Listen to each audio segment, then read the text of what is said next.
Кратки најави за денешниот дневник. Струга започна со хуман третман на бездомните кучиња.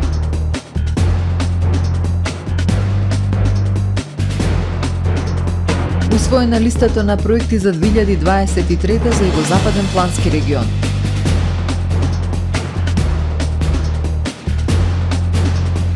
Истече рокот за усогласување на здруженијата согласно Законот за здруженија и фондации. Општина Охрид со финансиска поддршка за третман на децата со атипичен развој во центарот во Мојот свет.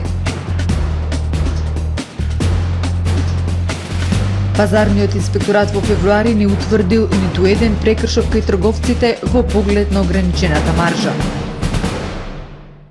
Со содржините во дневникот започнуваме повременската прогноза. Останете со нас.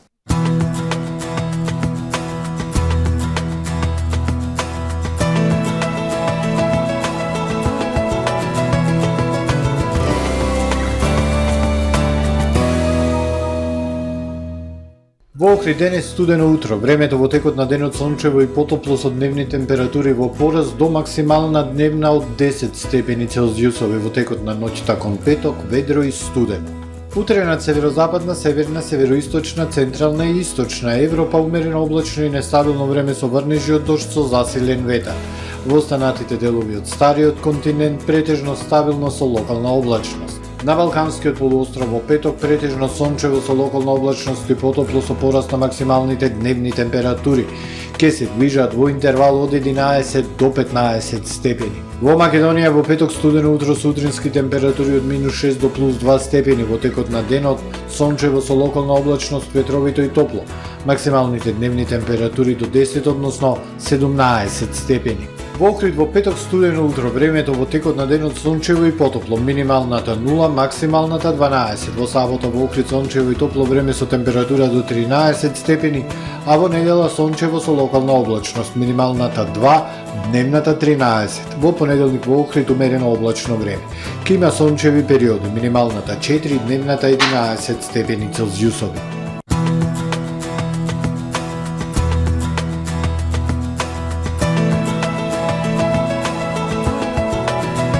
Гледавте Метео на ТВМ во соработка со Трпа Инвест.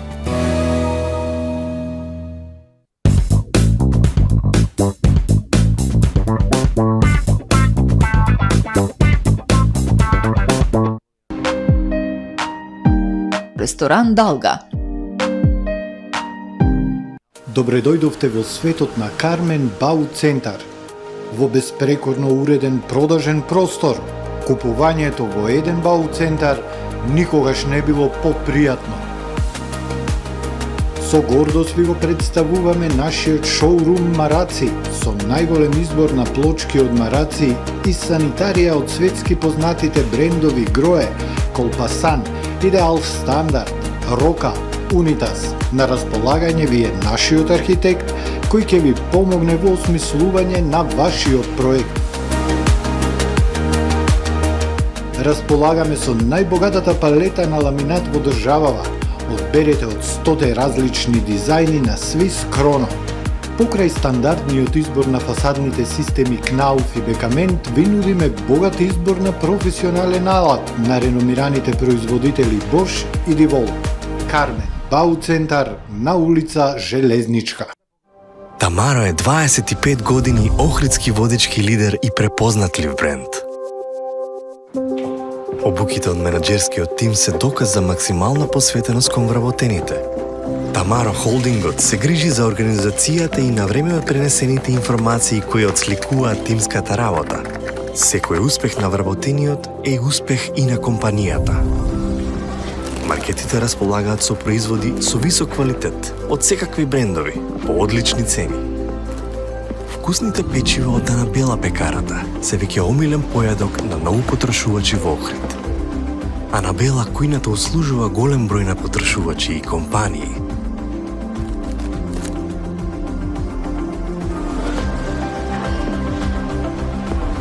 Рибарата е секогаш снабдена со најразлични видови на риба и морски плодови. А месарниците располагаат со свежо месо и месни производи во секое време. Уживајте во својот охридски домаќин. Тамаро, повеќе од маркет.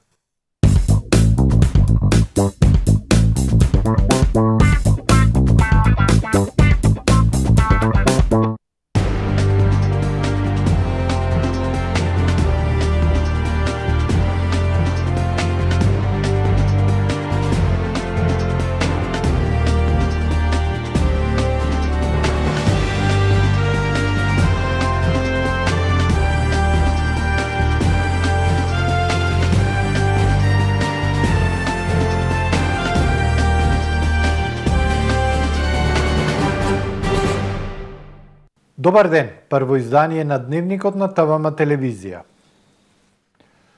Струга конечно започна со хуман третман на бездомните куќиња. За оваа намена издвоени се 600.000 денари, а до сега се третирани десетина улични куќиња. Според слободните проценки, во Струшко има стотици улични куќиња, а овој зафат нема да донесе решение на проблемот. Од општината велат, за решавање на проблемот потребни се измени во законот. Грижата за уличните куќиња да ја преземе Агенцијата за храна и ветеринарство. Во Струга конечно започна акција за заловување и третман на бездомните куќиња во градот. Зафатот го реализираат овластени лица од ветеринарна клиника од Куманово. До сега се третирани десетина куќиња, а за оваа намена издвоени се 600.000 денари. Кога ќе се потрошат парите, доколку има потреба, ќе бидат издвоени дополнителни средства за продолжување на акцијата. Заловени се одреден број на куќиња, кои што имаме и фотографии, од нивниот третман, маркирани се со убетка на ушето и со микрочип. И очекуваме сега во најскоро време, по нивно оправување да се вратат назад на истата локација. Според слободните проценки во Струшко има стотици улични куќиња, а овој зафат нема да донесе решение на проблемот. Потребни се измени во законот и изградба на соодветен стационар. Сега се префали на Агенцијата за храна и ветеринарство и преку надлежните инспекцијски служби да се врши поголема контрола и на множењето на куќињата и чипирањето на куќињата. Едноставно, државата да има главната улога во таа постапка. Општината побара од полицијата засилени контроли на влезните точки во градот, да се проверуваат возилата за кои постои сомнение дека носат бездомни куќиња од другите градови. Усвоена ранг листата на проекти за Југозападниот плански регион за 2023 година. За 15 проекти ќе се аплицира кај домашни и меѓународни донатори во текот на оваа година. Приоритет се поставување на фотонапонски панели на јавни објекти, подобрување на енергетска ефикасност и реконструкција на патна инфраструктура со цел подобрување на туристичката понуда во регионот. Советот на Југозападниот плански регион ја прифати годишната приоритетна листа со проектни идеи. Тие се предложени и рангирани од представници од општините, бизнис секторот, образовни и научни установи, јавни предпријатија кои учествуваа на циклус одржани форуми, информира Мирјана Лозановска, директорка на Центарот за развој на Југозападниот плански регион. Форумот прифатил и рангирал 15 проектни предлози во интерес на граѓаните. За првите 3 проекти ќе се обезбедуваат средства од Бирото за регионален рамномерен развој во висина од 58 милиони денари, напоменува Лозановска. Тоа се поставување фотонапонски панели на јавни објекти, подобрена енергетска ефикасност во Југозападниот плански регион и реконструкција на патната инфраструктура со цел подобрување на туристичката понуда. За нив се изготвени концепти, се работи на апликации, прибрана е техничка документација од општините и со нив ќе аплицираме во Бирото за регионален развој за средства од програмата за рамномерен регионален развој. Согласно програмата, последниот месец треба да се комплетираат документите со проектни апликации. Тие се составени дели во согласно со Законот за регионален развој и годишната проектна листа за регионот, напоменува директорката на Центарот за Југозападен плански регион. За останатите рангирани проекти пак ќе се бараат средства од други извори, подвлекува Лозановска. На оваа листа меѓу приоритетните проекти, но на подолната скала се најде и проектот за решавање на проблемот со куќиња скитници. Останатите проекти од 4-та позиција до 15-та, Центарот аплицира кај други извори за финансирање, дали се тоа други линиски министерства или странски донатори. Ова е меродавна листа, која што е усогласена исто така и ние ја усогласуваме и во нашите акцијски планови за реализација на програмата за развој. Советот на Југозападниот плански регион, составен од градоначалниците на општините од овој регион, го прифати акцијскиот план за реализација на проекти претходно изготвен од учесниците на форумот. Според законот, Советот може доколку не се согласува со рангираните проекти да го измени редоследот, но измени на рангирањето на проекти нема. Клубовите кои нема да ги сменат своите имиња согласно Законот за здруженија и фондации нема да продолжат со својата работа. Дециден беше премиерот Димитар Ковачевски, одговарајќи на новинарско прашање за рокот кој истекува денеса во кој двата бугарски клуба, Цар Борис III во Охрид и Ванчо Михајлов во Битола, треба да поднесат барање за промена на имињата. Како што објавивме вчера, Здруженијето Цар Борис III во Охрид до Централниот регистар поднело барање за промена на името.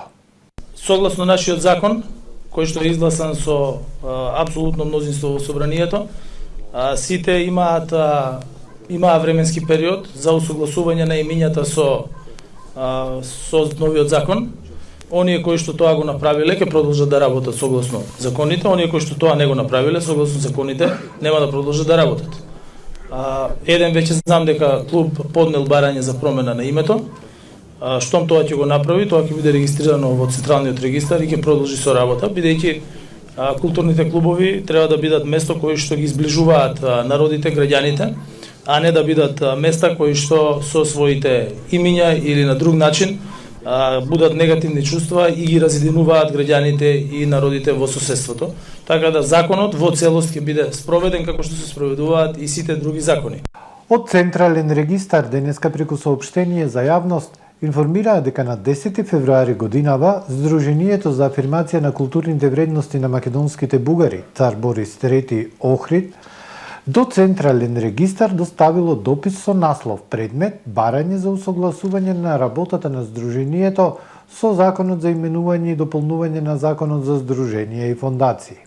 На допис барањето од подносителот, Централниот регистар доставил известување за поднесување на пријава и прилози за соодветната промена согласно Законот за здруженија и фондации. Од Централен регистар информираат дека во текот на утрешниот ден ќе достават список на здруженија кои понатаму треба да бидат предмет на анализа од страна на Министерството за правда. Дополнително Централен регистар ќе достави информација до Министерството за правда дали Здруженијето за афирмација на културните вредности на македонските бугари Цар Борис III од Охрид постапило по известувањето од Централен регистар, односно дали поднело пријава и прилози за соодветната промена согласно Законот за здруженија и фондации. Општина Охрид издвои буџет за 8 деца кои го посетуваат центарот во Мојот свет. Децата со нарушување од аутистичен спектар ќе добиваат стручен третман во текот на цела година. Во изминатите 3 години од кога постои овој центар, низ него поминале над 250 деца од Охрид и Западниот регион.